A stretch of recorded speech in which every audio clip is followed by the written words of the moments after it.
University.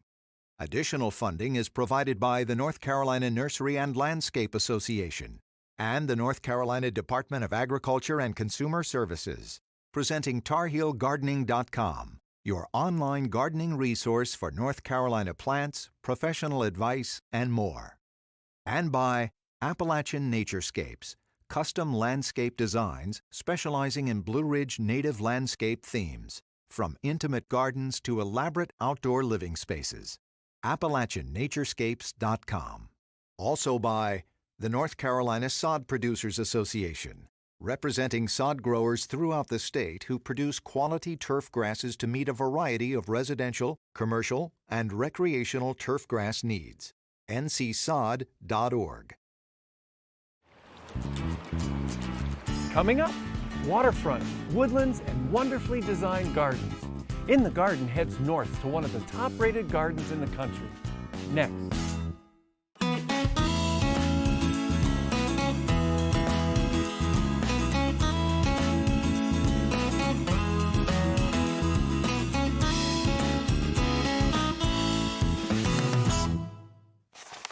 Hi, welcome to In the Garden. I'm Bryce Lane at the Coastal Maine Botanical Gardens in Booth Bay, Maine. Maine and lobster are practically synonymous. And while the crew and I are here to feature this spectacular garden, I couldn't pass up the opportunity to enjoy Maine lobster. It's no secret that you can build an entire experience celebrating this delicious crustacean and its integral part in Maine culture.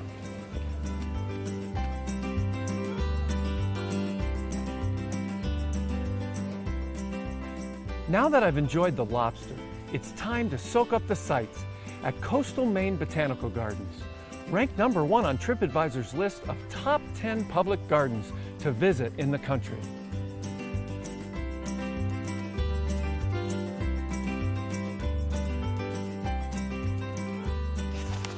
"36 years ago, I spent my honeymoon in the Booth Bay area, and frankly, I don't remember a botanical garden. Coastal Maine Botanical Garden is here, and Rodney, where did it come from? Well, Bryce, back in 1991, a couple of folks who lived here in Booth Bay Harbor got the idea of having a botanical garden for Maine. There wasn't one, so that initial idea sort of grew, and they got more and more folks involved from this area, and you see what we have here today. After years and years of involvement, everybody's really behind this place. So when did the garden actually open to the public? We opened to the public in 2007, and the initial goal was to have about 50,000 guests per year. Wow. And in those 6 years, we now are getting about 100,000 guests each year coming to the garden. Well, the gardens aren't small. How big are they? Well, right now we have 120 acres that are open to the public. But in the coming years, and we're about to start on a 20-year master plan, we're going to open additional 128 acres that are brand new in terms of what we can offer to the public. Well, now, being a landscape designer, you don't just leave those 128 plus acres open for people to roam. I know you've got specific gardens throughout the garden. Tell us about those gardens and specific ones that people should definitely look for when they come to visit. Sure. Well, when you start out and you arrive at the visitor center, you'll first encounter our Great Lawn area, and that's sort of a welcoming spot and to orient you to the gardens. And around the Great Lawn, we have the Garden of the Five Senses, which is a wonderful journey in terms of plants and interacting with the senses of the human body. Then we have our event lawn, which is sort of this cacophony of color throughout the summertime. We have our rose and perennial garden, which is adjacent to that. And then the sort of the peak of the core gardens is our children's garden, which is 2 acres of intensely planted fun. Children of all ages really love the children's gardens here. Fantastic. Now, I know that you have other gardens that are further away, so for those who like to walk and stroll, they can spread out. Absolutely. We almost have a loop of the gardens, and that is quintessential Maine trails. So you can get off the beaten path. You can see that the low bush blueberries, the sweet ferns, the mosses, all types of mosses. In the spring, we have the lady slipper orchids that are in flower. So it's really something for everybody when they come to Maine. Well, now, when folks come to visit, I mean, your season's not a whole lot shorter than North Carolina, and yet the color is just amazing. How do you accomplish that in such a short growing season? Absolutely. One of the things we look at is look at the plants that really thrive here. Because, you know, being from North Carolina, you're used to having long, hot summers. Here, the summers are more mild. We can have high temperatures in the mid-80s, but low temperatures get back down at night into the 60s.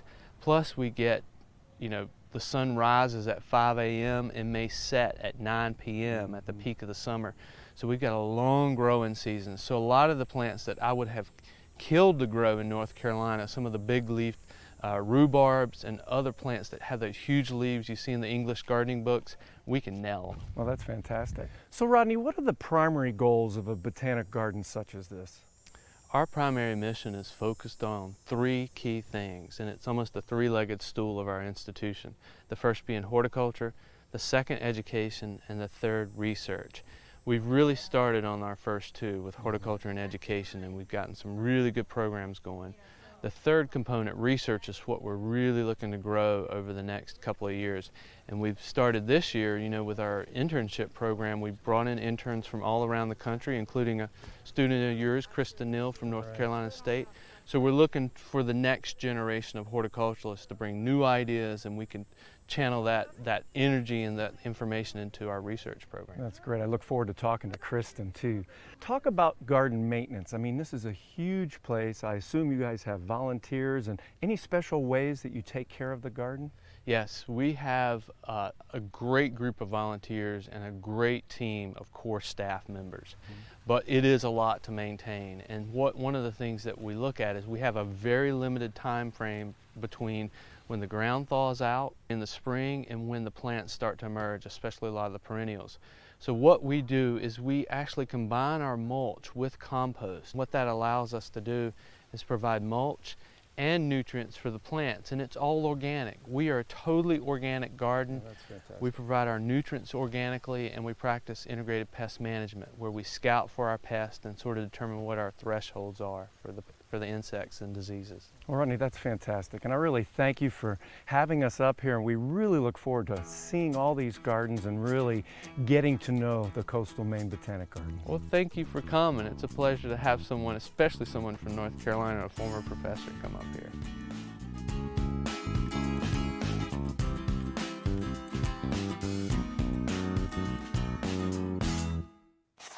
Well, it seems that no matter where you travel in the United States, the botanical gardens and arboreta, there always is an NC State connection.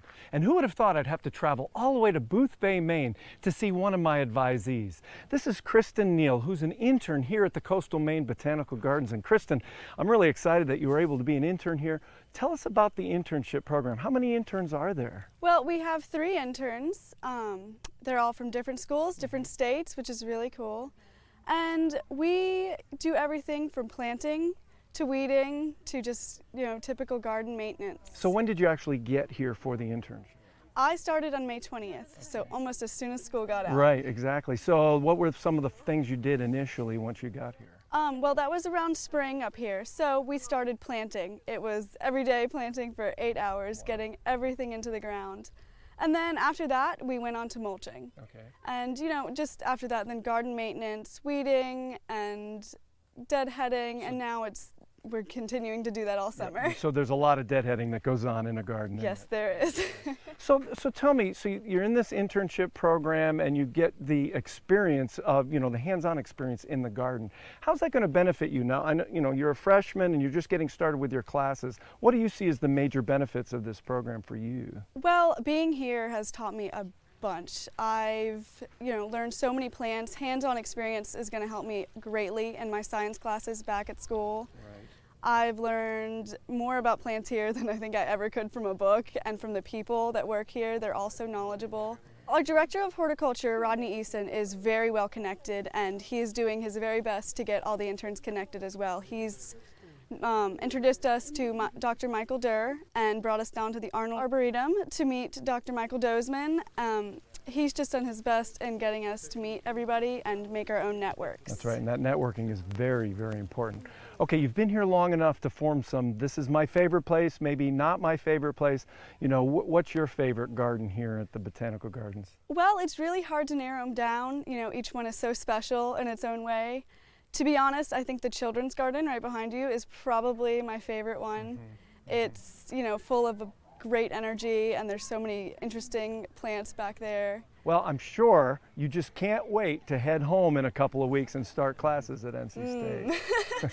You know, I'm excited. It's always fun to go back to school.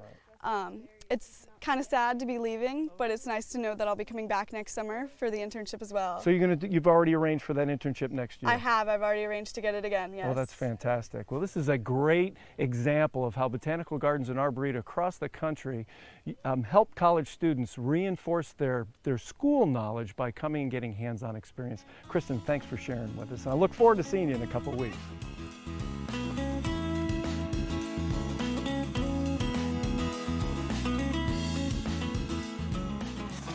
This is Justin Nichols, a horticulturist here at the garden, and he oversees the children's garden. Now, Justin, the children's garden is incredible. Tell us a little bit about, you know, how big is it and how's it set up? Well, it's a little over 2 acres, and the setup is primarily thematically based on children's books based in Maine. So, for example, one section has the Tidely Idly, which is from a book, Down by the Sea with Mr. McGee. Another book that's primarily featured is Blueberries for Sal. So we, for example, have a bronze bear sculpted in the Blueberry Islands over here in the gardens. So there's a lot of Maine-based thematic children's books and children's gardens. Well, I noticed that when you come into that entry area with all those beautiful hydrangeas, it really flows well, kind of semi-downhill. Yep. What are some of the features that the kids really respond to when they come to the garden? I know you've got a number of different structures that are connected with programs. Well, when you first walk in, you mentioned the whales that are spouting. Yes. That's a great entrance for the children. They love it. They all dance around the whales. They play in the water, and some of them drink it and they shouldn't. But they have a lot of fun. So they come in with whales, responds well to that. The kids love looking up at the grass roofs. You can hear in the background a lot of chatter. That's around the pond. They're trying to catch frogs or step where they shouldn't or hop on the stones or have a good time and be kids there. But there are elements throughout that kids respond to, for example, hand pumps that pump up water, a lot of physical tactile things to engage the children, a tree house where they can kind of test their bravado as they walk over the rope bridge. I mean, there's numerous little items. Now this area here is just really colorful as that path winds down. Maybe tell us a little bit about how that was put together. I mean, it's just the colors are fantastic. Sure, well that is, this section here is called the Rainbow Terrace. And every year we plant it with bulbs, sometimes in the rainbow pattern, but other times with mixed colors. This year, I want to combine a Jackson Pollock splatter painting with psychedelia, so I call it the Polydelic Terrace, and that's why you've got what you've got, the arrangement of wild and chartreuse and maroons and splattered and cerinthe and everything else mixed in there. That's fantastic. So. Tell us a little bit about the programming for kids. I see there are a lot of things going on during the day in the summertime. There are several different programs ranging from youth gardening programs to youth stewards in the garden. So you've got kids who are here every day and they have little tasks or little activities assigned to them to help tend the garden or to help younger children. There is a book barn where the kids read every day. And there are quite a few other educational offerings for children. Well, thank you very much for kind of helping us interpret this garden a little bit better. It is really a very special place here at the gardens, and thanks for taking the time. My pleasure.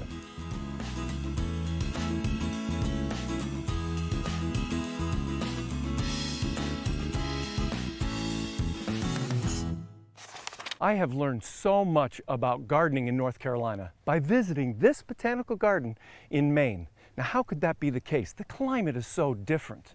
Well, I was speaking to a couple from Virginia who were visiting here, and they were commenting on how the garden is just so colorful here in the middle of the summertime. And they said it just doesn't make any sense. Their Virginia perennial border, it was colorful, but somewhat muted and looked a little bit tired by the middle of summer. And here in the middle of the summertime in Maine, the gardens are fantastic. There's more flowers per unit plant. The flowers are much more colorful. Well, it really comes down to climate. We really need to compare Maine to North Carolina. North Carolina is a zone 7. Now that's a hardiness zone, and that means that at any given morning in the winter you could wake up, it would be between 0 and 10 degrees Fahrenheit. Well, zone 6 along coastal Maine, that's the zone here, which means that any given morning it could be between 0 and -10. Now you might say, well, that's not that big a difference. That's true, but here's the big difference. Rodney Eason tells me that there are some times here in the winter where it doesn't get above 18 degrees for 10 days. Well, we don't have anything like that, even in the mountains of North Carolina, where it is zone 6. So there's that difference in the intensity of cold in the wintertime. Now in the springtime, the temperature in Maine slowly increases. Now it's a very late spring, and so that temperature slowly increases even into May before the ground gets warm enough for plants to grow. Where in North Carolina, even in February, we get spikes of warm temperatures and we can start seeing things flowering early. So let's see how this translates into so much color and so much beauty in Maine. Now this is Echinacea cultivar hot papaya, and I don't think I've ever seen it as brilliantly red like you see here in this garden as it is in North Carolina. Well, during the summer, the temperatures here get up around 75 to 80 degrees. Those are the average highs, but the lows are in the mid-50s to low 60s. Those low night temperatures conserve sugars, and when plants like this, flowering plants with lots of reds and purples, when they're able to conserve sugars, those sugars are able to be converted to more red and purple pigment. Henceforth, we get this really intense color in a summer garden in Maine. Not only that, but the days are about an hour longer in the summertime here in Maine than they are in North Carolina. Longer days, cooler nights equals more sugar for beauty. Color-wise, reds and purples, if you look around, you can see that intense color. In addition, more flowers per unit plant. We might get a few flowers on an echinacea through the summer, sporadically, but nowhere near the number of flowers. If you look back there, you can see just an intense planting of echinacea covered with flowers. The numerous flowers are amazing. A couple other things to notice. There's a Rudbeckia maxima here that's only about 5 to 6 feet tall. Doesn't flop at all, where my Rudbeckia maxima might be 8 feet tall, and after a thunderstorm it flops. Because of the constant slow increase and decrease of temperatures in the spring and the fall, those plants are laying cells down very slowly and very methodically. That makes them stronger and less apt to be weak and flop over in a storm. And because of the short growing season, they can't get as tall. So you see the Rudbeckia maxima, they're only about 5 to 7 feet, but they're not flopping and they're very straight. Look at this Annabelle hydrangea. Look at the size of the flowers. They're twice the size of any flower I could get in North Carolina. I've got to plant my Annabelle hydrangea and my hosta in a shady location because they can't take the heat load, both the daytime and the nighttime temperatures, high 60s, low 70s. I've got to put them in the shade to reduce the heat load. Here, you can see these Annabelle hydrangea growing in full sun with huge flower heads, and they don't even flop. That's all the result of the very steady increase of temperature and the warm temperatures in the day and the cool temperatures at night. Now, if you think I'm shouting out for gardening in Maine, hold on. This may be beautiful, and it's very colorful, but it's short-lived. These flowers don't start showing their thing until early to mid-June, and then come Labor Day, the temperature starts to drop quickly. The season for gardening here in Maine is extremely short.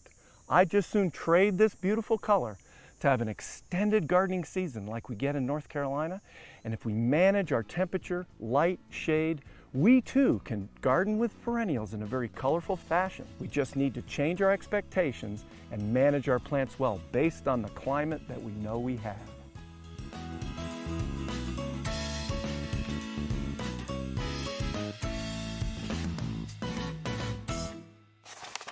This is the Lerner Garden of the Five Senses, and it's a wonderful 3/4 acre interactive garden that appeals to all your senses from vision to touch. Now, it's a wonderful garden that has nice paths that are even accessible, and you can wheel through in a wheelchair or a scooter and still interact with the plants. It also has a centralized water element where you can hear that water fountain from every corner of the garden, and it really provides orientation as far as listening is concerned. Well, let's go through the garden and look at some of the very unique plants that even you could have in your landscape to appeal to your senses. Now, as you walk in the garden, there's this wonderful arch, and that's Larix decidua pendula. That's a weeping European larch. It's a deciduous conifer, and you can see how the branches hang down. It's a wonderful tactile experience as you walk through, put your hands up and touch those leaves. It's great. It also has a great visual, welcoming portal kind of an experience. But then you enter into a field of fragrance. This is the golden stargazer lily. This is a group of hybrid lilies called Orienpet.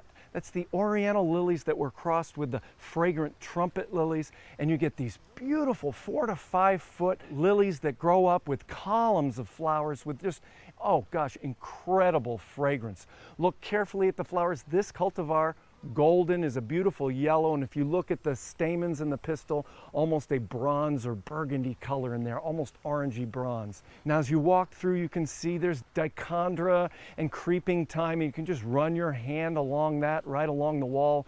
It's fantastic. Great flowers for visual appeal. And here's a native shrub in North Carolina, Sweet Betsy, or Calycanthus floridus, with those wonderful burgundy flowers. You can barely see them, but they smell like apple cider if the wind's blowing just right. Come around the corner and there's sweet fern, which isn't really a true fern. It's actually a native shrub all the way up and down the East Coast, but in Maine, here's a plant that grows about 2.5 feet tall. It's native in the woods. It makes a great landscape plant with a wonderful fern-like texture. Take the leaves, crush them, and you can see where it gets the name sweet fern. They've done a masterful job combining water, large rocks, and grade change to create a fantastic interactive garden. Not only that, there are dragonflies everywhere, which adds to the ambiance. Now with the grade change, it's great. You can walk right up and at arm's length, you can touch the leaves of plants like lamb's ear, which has that soft blue, succulent leaf. And then here's one of my favorite sedum. This is Sedum angelina. It's got a wonderful yellow color, and as the nights get cooler, it turns a little bit orangey and very rubbery, and you run your hand right along there. It's got a great textural experience. Then follow the wall, and it comes right down to the water from the pond. It's cascading over, and who can't help but run their fingers right along as the water cascades over? Well, if you haven't had all your senses stimulated by now, come to this last garden, Reflexology Labyrinth. And based on Eastern tradition, it's a series of river stones that are smooth that you're invited to walk on barefooted. It's supposed to be very relaxing and provides an opportunity for meditation. You know what? It's time for me to wind down. Here I go. Oh.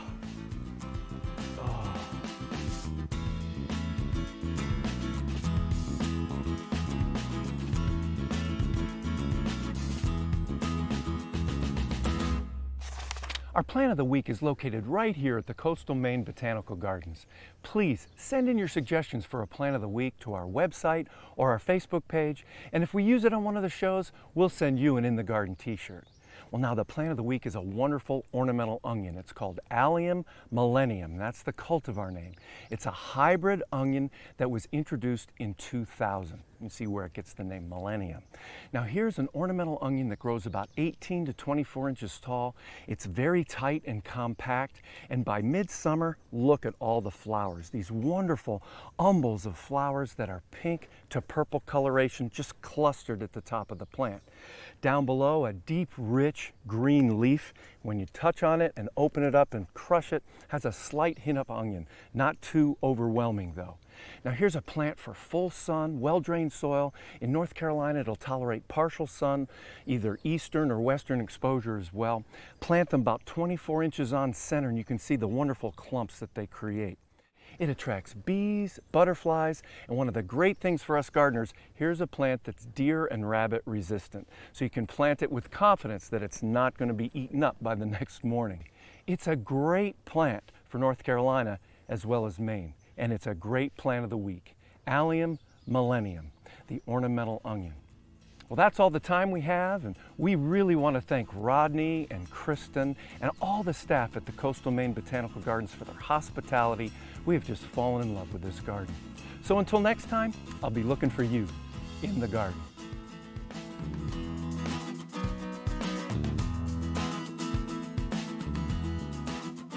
To register for In the Garden, the course, call NC State's Distance Education Program at 1-866-GO-STATE. That's 1-866-467-8283. Or log on to distance.ncsu.edu. For more information about the program or to suggest a plant of the week, go to unctv.org/inthegarden.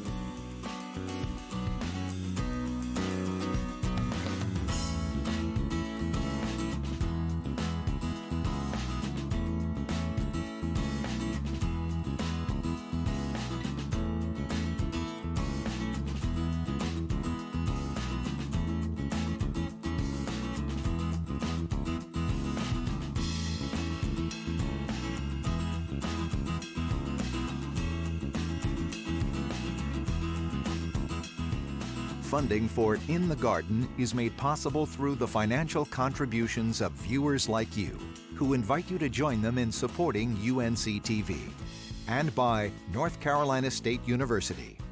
Additional funding is provided by the North Carolina Nursery and Landscape Association and the North Carolina Department of Agriculture and Consumer Services, presenting TarHeelGardening.com, your online gardening resource for North Carolina plants, professional advice, and more.